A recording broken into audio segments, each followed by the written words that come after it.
அதிகாரம் 24ஆம் வசனத்துல தரியு ராஜா, அவனுக்கு அடுத்தபடியாக 3வது ராஜா தரியு ராஜா இருக்கிறான். ஏறக்குறைய 20 ஆண்டுகள் ஓடிவிட்டன. நல்லா கவனிச்சுக்கலாம். 3ஆம் அதிகாரம் 13ஆம் வசனத்துக்கும் 4ஆம் அதிகாரம் 24ஆம் வசனத்துக்குள்ளாக 20 ஆண்டுகள் கடந்து விட்டன. இதான் வரலாறு. தேவனுடைய பணி தடுக்கப்பட்டது. சரிங்களாமா?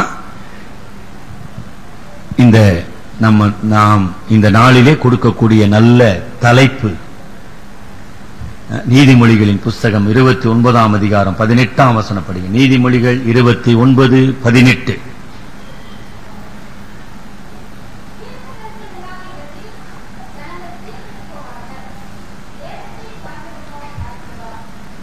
தீர்க்க தரிசனம் இல்லாத இடத்தில் ஜனங்கள் சீர்கெட்டு போவார்கள். ஆக 3ஆம் அதிகாரத்திலிருந்து 4ஆம் அதிகாரம் வரைக்கும் 20 ஆண்டுகள் இந்த யூத மக்கள் சீர்கெட்டு போனார்கள். ஏன்? தீர்க்க தரிசனம் இல்லை. தீர்க்க தரிசனம் இல்லை. எங்கு தீர்க்க தரிசனம் என்ற பதத்தின் பொருள் என்ன? கர்த்தருடைய வார்த்தை.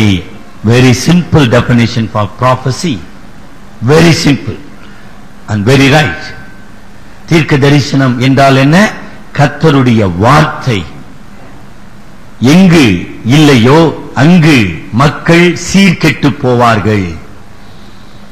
ஒரு நாடு ஆனாலும் சரி, ஒரு குடும்பம் ஆனாலும் சரி, ஒரு தனி மனிதன் ஆனாலும் சரி, கடவுளுடைய வார்த்தைக்கு கீழ் அவன் இல்லை என்றால் சீர்கெட்டு போனான். புரியுதுங்களா? ஆக உதாரணத்துக்கு ஆபிரகாமுக்கு ஆண்டவர் அழைத்தார், நான் வாரிசை கொடுப்பேன்பா. 75 வயதுல ஆபிரகாமை அழைத்தார்மா. எத்தனை வயதுல ஈசாக்கை பெற்றார் ஆபிரகாம்? 25 ஆண்டுகள் சீர்கெட்டு போனார். ஒத்துக்கிறீங்களா? ஒத்துக்கிறீங்களா? நீங்க படிச்சிருக்கீங்களா?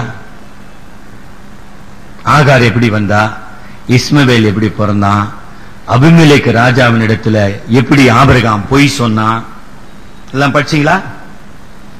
படிச்சீங்களா? ஆபிரகாமுங்க விசுவாசிகளின் தகப்பன். கொஞ்ச நேரம் யோசனை பண்ணுங்க.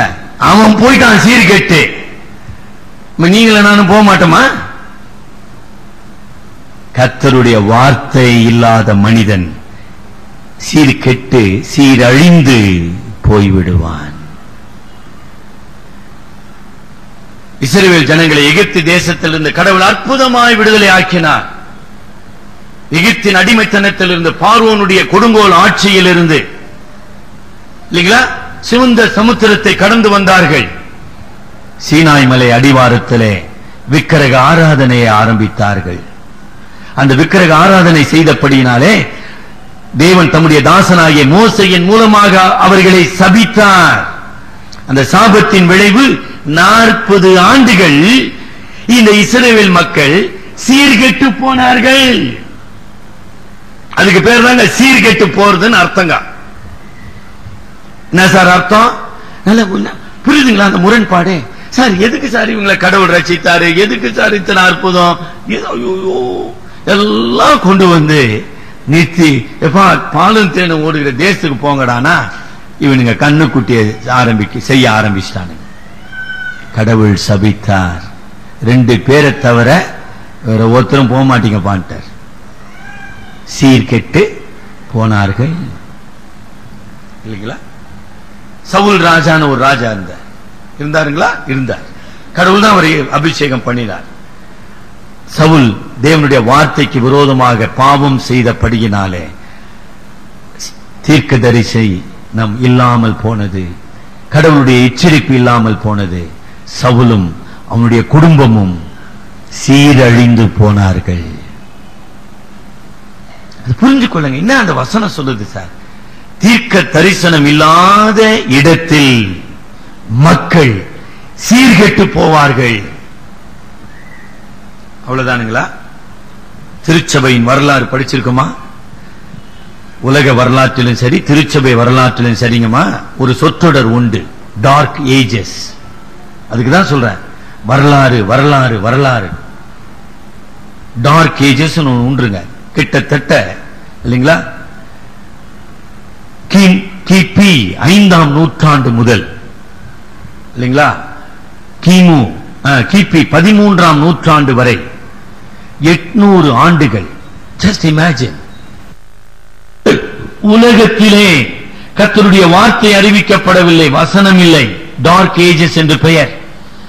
மக்கள் சீர்கெட்டு போனார்கள். அந்த காலகட்டத்தில் தான் இன்றைக்கு நாம பார்க்கிற ரோமன் கத்தோலிக்க சபை ஐரோப்பா கண்டம் முழுவதிலும் பரவி ஐரோப்பா கண்டத்தை ஆட்சி புரிந்தது. காது கேட்சிங்களா?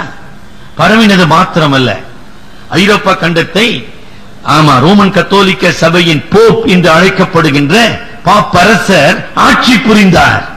கடவுள் ஆட்சி புரியவில்லை. கடவுளுடைய வசனம் திருச்சபையை ஆட்சி புரியவில்லை, மனிதன் ஆட்சி புரிந்தான். அப்பொழுது ஏற்படுத்தப்பட்ட ஒரு தீமையான செயல்தான் ஹோலி வார் என்று சொல்வார்கள், பரிசுத்த போர். பரிசுத்தத்துக்கும் போருக்கு என்ன சம்பந்தம்? அந்த பரிசுத்த போர் எதுக்கிட ஆரம்பிச்சானுங்கன்னா, அரபு ஜாதிகளிடத்திலே சிறைப்பிடிக்கப்பட்ட எருசலேமை மீட்பதற்காக இந்த போப்பரசர்கள் படைகளை தயார்படுத்தி எருசலேமுக்கு அனுப்பி எருசலேமை மீட்க வேண்டும் என்று போரிட்டார்கள். குறைந்தது 3 நூற்றாண்டுகள். இதெல்லாம் வரலாறு. அதை பழி வாங்கிதான் இன்னைக்கு ஒசாமா பின் லேடன் சொல்றான். நல்லா புரிஞ்சுக்கொள்ளுங்க. இன்னைக்கு இருக்கிற தீவிரவாதத்தின் தலைவன் சொல்றான், அன்றைக்கு கிறிஸ்தவத்தை எங்கள் மீது நீங்க திணித்தீங்க, கிறிஸ்தவம் என்கிற பெயரினாலே அரபியர்களையும் இஸ்லாமியர்கள் நீங்கள் அழித்தீர்கள், அதற்கு இன்னைக்கு நாங்க பலி வாங்குறோம்டான்றான். ஒழுங்கா படிக்கிறீங்களா தீவிரவாதத்தை பத்தி? இதே வார்த்தை சொல்லிருக்கான் ஒசாமா பின் லேடன். நாங்க உங்களை பழி வாங்காம விட மாட்டோம், கிறிஸ்தவத்தை அழிப்போம், கிறிஸ்தவ நாடுகளை அழிப்போம், கிறிஸ்தவ தலைவர்களை அழிப்போம், கிறிஸ்தவ திருச்சபை அழிப்போம். எப்ப ஏற்பட்டதுங்க இந்த தவறு? Dark ages. தீர்க்க தரிசனம் இல்லாத இடத்தில் ஜனங்கள் சீர்கெட்டு போவார்கள். சரிங்களாமா? நம்ம செய்தியினுடைய மைய பொருளுக்கு வருவோம். அழகான பகுதியை நம்ம படிச்சோம். ஆகாய் தீர்க்க தரிசன புஸ்தகத்துக்கு என்னோடு கூட திருப்பிக் கொள்ளுங்க. இன்னும் அழகா வருது பாருங்க இல்லைங்களா? எஸ்ரா 5ஆம் அதிகாரத்தில் 1ஆம் வசனத்தில் ஆகாய் தீர்க்கதரிசியும் இத்தோவின் குமாரனாகிய சகரியா என்னும் தீர்க்கதரிசியும் யூதேயாவிலும் எருசலேமிலும் உள்ள யூதருக்கு இஸ்ரவேல் தேவனின் நாமத்தினாலே தீர்க்க தரிசனம், கர்த்தருடைய வார்த்தையை உரைத்தார்கள். மனிதனுடைய வார்த்தை அல்ல, மனிதனுடைய கற்பனைகளை அல்ல, மனிதனுடைய கட்டு கதைகளை அல்ல, தேவனுடைய வார்த்தையை உரைத்தார்கள். மிக வேகமா அந்த ஆகாய் 1ஆம் அதிகாரத்தை நம்ம முடிப்போம். 3ஆம் வசனத்தில், அதாவது மறந்து போயிடக்கூடாது, செருபாபேல் இருக்கிறார், இயேசுவா என்கிற பிரதான ஆசாரியன் இருக்கிறான், ஆசாரியர்கள் இருக்கிறார்கள், அங்கு பலிப்பீடம் கட்டப்பட்டு தொழுகை நடந்து கொண்டு இருக்கிறது. மக்கள் அத்தனை பேர் 42,000 பேர் எருசலேமில் குடியிருக்கிறாங்க. ஆனா அவங்க எப்படிப்பட்ட மனநிலையில் இருந்தார்கள், என்ன விதமான வாழ்க்கை வாழ்ந்து கொண்டிருந்தார்கள், அப்படியே அதை படம் பிடித்து காட்டுகிற ஒரு பகுதி தான் ஆகாய் 1ஆம் அதிகாரம். படிங்க 3ஆம் வசனம், ஆகாய் 1:3.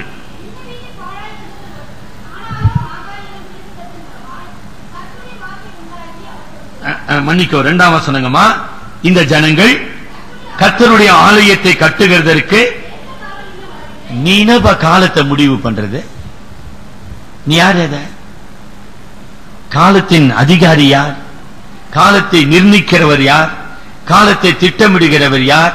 காலத்தை ஆளுகிறவர் யார்? Who are you? நீ யார்? எதுக்கு இப்படி பேசுறாங்க பத்தியா? சாக்கு போக்கு.